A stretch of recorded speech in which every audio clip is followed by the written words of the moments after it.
بسم اللہ الرحمن الرحیم۔ السلام علیکم ڈیئر ریڈرز، کیسے ہیں آپ سب؟ امید کرتی ہوں سب خیریت سے ہوں گے۔ آج میں شروع کرنے جا رہی ہوں بہت ہی انٹرسٹنگ مزیدار ناول آپ سب کے لیے۔ مجھے امید ہے آپ سب کو یہ ناول بہت بہت بہت زیادہ پسند آئے گا۔ پہلی قسط پر مجھے 150 لائک چاہیے اور 50 کمنٹ۔ امید کرتی ہوں اس ٹارگٹ کو آپ جلدی سے پورا کریں گے تاکہ میں جلدی جلدی جو ہے نا وہ اگلی ایپیسوڈ پوسٹ کرنے کی تیاری کروں۔ تو جی جناب، ہمارے ناول کا نام ہے دل جانا۔ قسط نمبر 1 آج ہم پڑھیں گے۔ میں بھی آپ کے ساتھ ہی پڑھنے لگی ہوں۔ تو چلتے ہیں اپنے ناول کی طرف۔ یہ کہانی ایک ایسی لڑکی کی ہے جس نے اکیلے دنیا سے لڑتے اپنی پہچان بنانی تھی۔ اس کے نزدیک ہر رشتہ ضروریات یا مطلب کے لیے تھا، مگر پھر بھی وہ اپنے فرائض سے بھاگتی نہیں تھی۔ یہ کہانی ہے ایسے شخص کی جس نے ہر رشتے سے محبت کے تقاضے پورے کیے تھے اور ایک دنیا سے بیزار ضدی لڑکی کو حقیقی محبت پر یقین دلایا تھا۔ یہ کہانی ہے اس عجیب و غریب انسان کی جسے ہر غلط کام صحیح طریقے سے کرنا ہوتا تھا، مگر پھر ایک سرپھری لڑکی کے لیے وہ ہر صحیح کام غلط طریقے سے کرنے لگا تھا۔ اسے عشق ہوا تھا، پھر اس نے جو محبت خود پہ حرام کر لی تھی، اس سے مل کر اسے محبت کو صرف اپنا حق بنا لیا۔ کیا ہے یہ؟ میرا کمرہ ہے یہاں؟ کیوں آ رہے ہیں؟ میں نے آپ کی بات مان کر نکاح کر لیا ہے۔ وعدے کے مطابق آپ اب مجھے نقصان نہیں پہنچا سکتے۔ میں گھر جانے کی بات بھی نہیں کروں گی، بس مجھ سے دور رہیں۔ وہ اس کے اپنی طرف بڑھتے قدموں کو دیکھتے جو پہلے صوفوں کے پیچھے ہوتی جا رہی تھی اور اب اس عالی شان کمرے کی اس دیوار سے لگی کھڑی تھی جو اس کی ہی تصویروں سے بھری تھی، جبکہ مقابل کو کسی ریاست کا بادشاہ معلوم ہوتا تھا۔ اس کے ہلے بہانے سنتا، مسکراہٹ لبوں میں دبائے، دونوں ہاتھ اپنی پینٹ کی جیبوں میں ڈالے، وہ اب اس کے روبرو تھا۔ میں نے نکاح صرف تمہیں ڈیکوریشن بنا کر رکھنے کے لیے تھوڑی کیا ہے، اور خالی میرے کمرے پر قبضہ کرنے کا کیوں سوچ رہی ہو؟ یہ جو تم اس دل پہ قابض ہو، اس کا کیا بنے گا؟ وہ اس کا ہاتھ پکڑے دل کے مقام پہ رکھتا دلکشی سے گویا ہوا، جبکہ بایاں ہاتھ ابھی تک اس کا اپنی جیب میں تھا، جبکہ اس انداز پہ وہ مرنے والی ہو گئی تھی۔ ہاتھوں میں لرزش واضح تھی، مگر اس نے بظاہر خود کو مضبوط ظاہر کیا، جبکہ اس پری کی حالت سے واقف وہ گہرا مسکرا دیا۔ نقصان؟ کیا میں آپ کو نقصان پہنچا سکتا ہوں؟ وہ سوالیہ ہوا تھا۔ نکاح تو کر لیا ہے نا؟ میں نے انکار بھی کیا تھا، مگر آپ نے مجھے دادوں کے سامنے شرمندہ کر دیا۔ وہ دونوں آمنے سامنے کھڑے تھے، ہاتھ ہنوز اس کے سینے پر دھرا تھا۔ وہ شکوہ کر رہی تھی اور وہ بس مسکرا رہا تھا۔ نہ کرتا تو آپ کو کھو دیتا، مگر اب ساری باتیں آپ کی مانوں گا، سوائے دور رہنے کی بات کے۔ اس نے آخری بات باور کروانا لازمی سمجھا تھا، جبکہ وہ اسے دھکیل کر رخ موڑ گئی تھی۔ وہ لب دانتوں میں دباتے 2 قدم پیچھے ہوا تھا اور اسے دیکھا تھا، جو شاید ناراض تھی۔ ماضی۔ وہ جلدی سے بیگ اٹھاتے گیٹ تک آئی تھی۔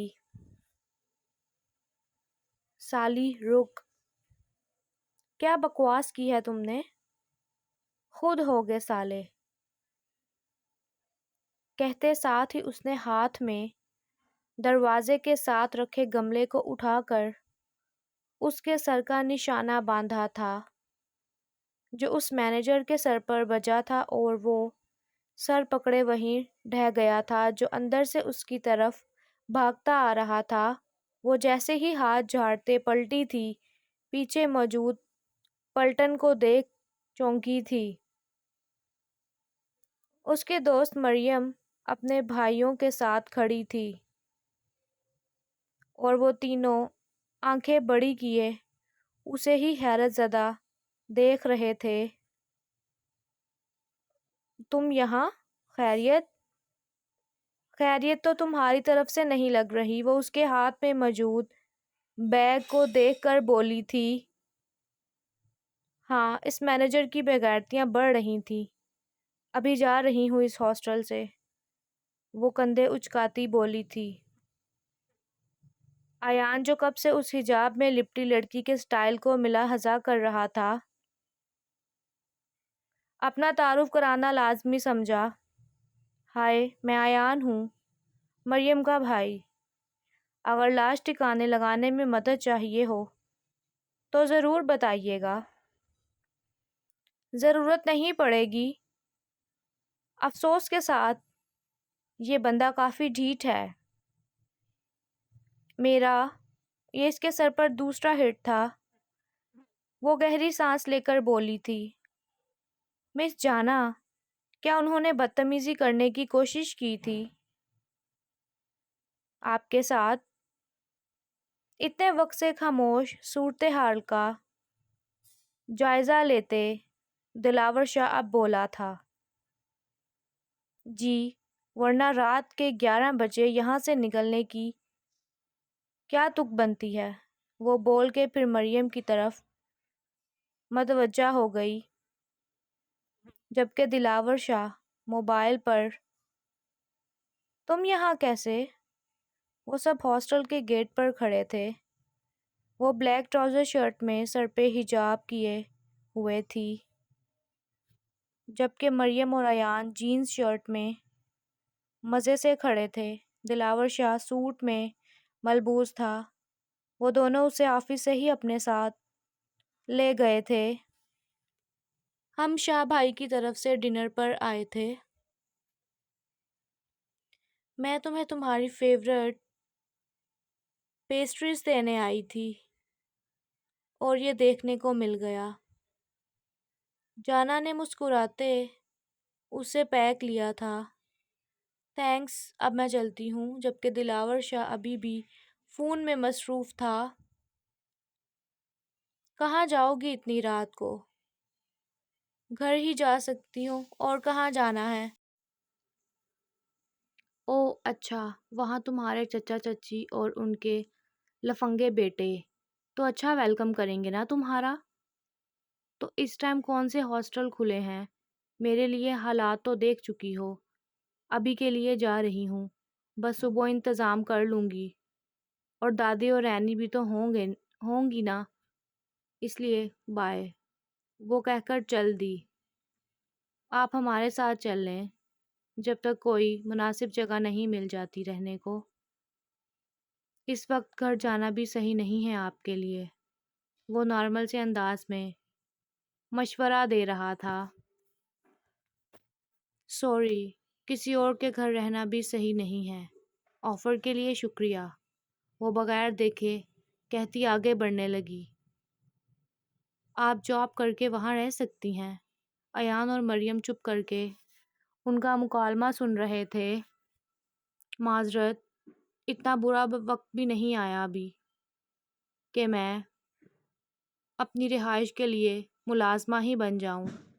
وہ اب اس کی طرف مڑتی سینے پر ہاتھ باندھ ایک آئی برو اچکا کر بولی تھی، جس پر دلاور شاہ ہلکا سا سر جھکائے مسکرا دیا۔ ویسے بھی مجھے یونی بھی جانا ہوتا ہے۔ وہ اب سنجیدگی سے بول رہی تھی۔ ہمیں دادوں کا خیال رکھنے کے لیے کوئی ذمہ دار انسان چاہیے ہے۔ گھر میں بہت جلد شادی کی تیاریاں شروع ہو جائیں گی۔ میں نہیں چاہتا ان کی کیئر میں کوئی کوتاہی ہو۔ یہ ریکویسٹ ہی سمجھ لیں۔ جب تک ہمیں کوئی قابل بھروسہ نہیں مل جاتا، آپ ان کی کیئر کر لیجیے گا۔ آپ مینج بھی کر لیں گی، یقین دلاتا ہوں وہاں کوئی مسئلہ نہیں ہوگا۔ آپ مہمان بھی ہوں گی اور وہاں رہنا ایک طرح آپ کی جاب کا حصہ ہی سمجھیں۔ وہ جتنے پرخلوص طریقے سے کہہ رہا تھا وہ خاموش ہو گئی تھی۔ اسے یہ مناسب لگا، ویسے بھی اسے پیسوں کی ضرورت تھی۔ اوہ گریٹ، مس جانا، اف ایک تو ان کا نام ہی کتنا رومانٹک ہے۔ ایان جس انداز میں شرماتے ہوئے بولا، سب کی ہنسی چھوٹ گئی۔ آپ چل رہی ہیں، مجھے بہت اچھا لگے گا، مجھے بھی چھوٹا بھائی ہی سمجھیں، بس اپنے جتنا اچھا نشانہ لگانا سکھا دیجیے گا۔ وہ کہتے ساتھ اس کا بیگ جلدی سے پکڑتا باہر لے گیا۔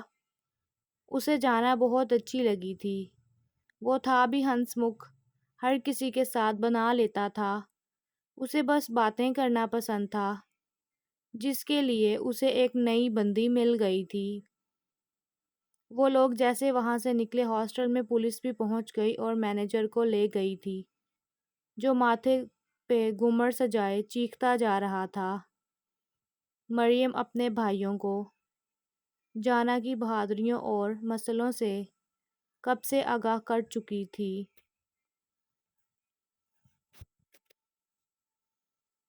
اس کے ماں باپ حیات نہ تھے۔ گھر میں چچا چچی اور دادی کے ساتھ سوتیلی ماں اور سوتیلی چھوٹی بہن تھی۔ اسے بس اپنی دادی اور چھوٹی بہن عزیز تھی، مگر وہ اپنے گھر میں نہ رہ سکتی تھی۔ وجہ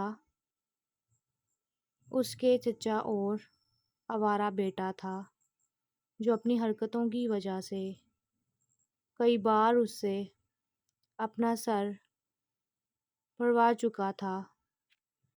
مگر نہ چچا چچی اور سوتیلی ماں کو فرق پڑتا، بلکہ الٹا وہ اسی کو کوستے، جس سے دادی اور اینی ہی پریشان ہوتی تو وہ ہاسٹل میں رہنے لگی۔ اس کے لیے یہ روز کی جنگ ناقابل برداشت ہو گئی تھی۔ وہ لوگ یہ سب جانتے تھے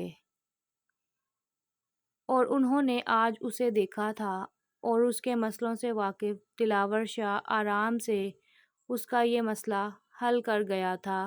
مریم نے بتایا تھا کیسے جانا اس کی ہمیشہ سے مدد کرتی تھی، اس کی معصوم بہن کا وہ پورا سپورٹ سسٹم تھی، ورنہ وہ چھوٹی چھوٹی باتوں پر پریشان ہونے والی بہن ہمیشہ اسے فکروں میں مبتلا رکھتی تھی۔ مگر جب سے اس کی دوستی جانا نام کی لڑکی سے ہوئی تھی، اس کی باتوں میں پریشانی کے علاوہ بس اس کی تعریف ہی ہوتی تھی۔ آج بھی وہ انہیں منا کر جانا سے ملوانے کے لیے لے آئی تھی، جہاں وہ واقعی اس سادہ سی لڑکی سے بہت متاثر ہوا تھا۔ وہ اتنے سخت حالات میں بھی کتنی مضبوطی سے مطمئن سی کھڑی تھی، جیسے اسے فرق نہ پڑتا ہو۔ تو اسے واقعی دادوں کے لیے بھی کیئر ٹیکر چاہیے تھی، تو بھلا اس سے بہتر کون ہو سکتی تھی۔ وہ سب گھر پہنچے تو تقریباً وہ بنگلہ خالی تھا، شاید لوگ سونے جا چکے تھے۔ اب آرام کریں، صبح سب سے تعارف کروا دوں گا آپ کا۔ وہ پیچھے ہاتھ باندھے اسے سرسری سا دیکھ کر بولا۔ انہیں گیسٹ روم میں لے جاؤ، صبح ان کا روم ریڈی کروا دیں گے۔ نہیں بھائی، آج جانا میرے پاس رہے گی، وہ جانا کے گلے لگتی بولی تو وہ مسکراتے سر اس بات میں ہلاتے آگے بڑھ گیا۔ وہ بھی مریم کے ساتھ ہو لی۔ وہ ابھی آگے کا کچھ نہیں سوچنا چاہتی تھی، جانتی تھی اللہ اس کے لیے ہمیشہ اچھا کرتا آیا ہے، آگے بھی وہی کرے گا۔ بس یہ یقین اسے پریشان نہ ہونے دیتا تھا۔ وہ صبح مریم کے ساتھ باہر آئی تھی، جہاں بڑی سی ڈائننگ ٹیبل پر سب موجود تھے۔ اسے دیکھ کر کچھ حیران ہوئے تھے تو کچھ اسے عجیب تاثرات سے دیکھ رہے تھے، پر اسے عادت تھی۔ وہ پر اعتمادی سے چلتی آگے بڑھی، جہاں اسے دیکھتے ایان نے فوراً اٹھ کر اپنے ساتھ والی کرسی اس کے لیے کھینچی۔ سسٹر، گڈ مارننگ، ادھر بیٹھیں پلیز، میرے لیے تو کبھی اتنی تکلیف نہیں اٹھائی، کہتے ساتھ مریم نے اپنے چھوٹے بھائی کے کندھے پر ایک دھپ لگائی تھی اور جانا کی دوسری طرف بیٹھ گئی تھی۔ ابھی کوئی اس لڑکی کے متعلق پوچھتا کہ دلاور شاہ کی بھاری آواز آئی۔ سب اس کی طرف متوجہ ہوئے۔ یہ مس جانا ہے، مریم کی دوست۔ وہ دادو کو آرام سے پکڑ کر لے کر آ رہا تھا اور انہیں سربراہی کرسی پر بٹھایا تھا۔ وہ شفیق سی بزرگ عورت اپنے پہناوے سے بہت باروب لگ رہی تھی۔ انہوں نے مسکراتے ان کی طرف ابھی تک جھکے دلاور کا ماتھا چوما تھا۔ جانا دلچسپی سے انہیں دیکھ رہی تھی۔ بزرگ اسے ویسے ہی بہت پسند تھے۔ وہ مجبوراً اپنی دادی سے دور تھی۔ اسے بے ساختہ اپنی دادی یاد آئی تو وہ دوبارہ سنجیدہ ہو گئی۔ سلام اماں، طبیعت کا بتائیں۔ یہ کوئی دلاور شاہ سے ملتے جلتے شخص تھے جو بہت عاجزی سے ان سے مل رہے تھے اور ان سے سر پر پیار لینے کے بعد دوسری طرف سربراہی کرسی پر جا بیٹھے۔ دلاور شاہ بھی اپنی دادو کے ساتھ والی کرسی کھینچ کر بیٹھ گیا۔ جانا نے دیکھا وہاں چند ایک چہروں کے باقی لوگوں کے چہرے پر بیزاریت تھی۔ مس جانا ہماری مہمان ہیں۔ یہ مریم کی دوست ہیں اور میری ریکویسٹ پر کچھ عرصہ دادو کی کیئر بھی کریں گی، اس لیے یہ تب تک یہیں رہیں گی۔ میں شادی کی مصروفیات میں ہرگز نہیں چاہتا کہ دادو کی ہیلتھ پر کوئی رسک لوں، اور کیونکہ یہ میرے کہنے پر آئی ہیں، میں نہیں چاہوں گا کہ ان کو یہاں کوئی مسئلہ ہو۔ اب کہ اس کے انداز میں تنبیہ بھی تھی جو سب نے محسوس کی تھی۔ ویلکم بیٹا، کوئی مسئلہ ہو تو بلا جھجک بتا دینا۔ وہ مریم کے بابا تھے، اسے مریم نے بھی بتایا تھا۔ تبھی اس نے ہلکا سا مسکراتے سر کو خم دیا۔ مریم اس کے کان میں گھسی، اسے سب کے بارے میں بتا رہی تھی۔ دلاور شاہ اس کے دوسری طرف ایان کے سامنے بیٹھا تھا، جبکہ اس کے ساتھ جانا کے سامنے اس کا 15 سال کا چچا زاد کزن فہد تھا، جبکہ اسے گھورتی 2 لڑکیاں اس کی بڑی جڑواں بہنیں مرحا اور ارحا تھیں۔ ان کے ساتھ ہی ان کے والدین بیٹھے تھے۔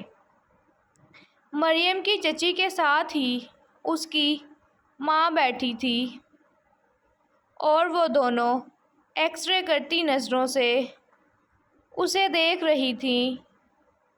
پھر حاتم شاہ کی سربراہی کرسی کے ساتھ ہی ان کا بڑا بیٹا عالم شاہ موجود تھا، جن کے ساتھ عالیہ مصروف سی اپنے 8 اور 5 سال کے بیٹا بیٹی کو ناشتہ کروا رہی تھی۔ عالیہ بھی مرحا ارحا کی بڑی بہن تھی اور شادی اس کی پھپھوزاد زینب کی تھی، جو اس کے بابا کی ڈیتھ کے بعد اپنی ماں کے ساتھ یہیں رہ رہی تھی۔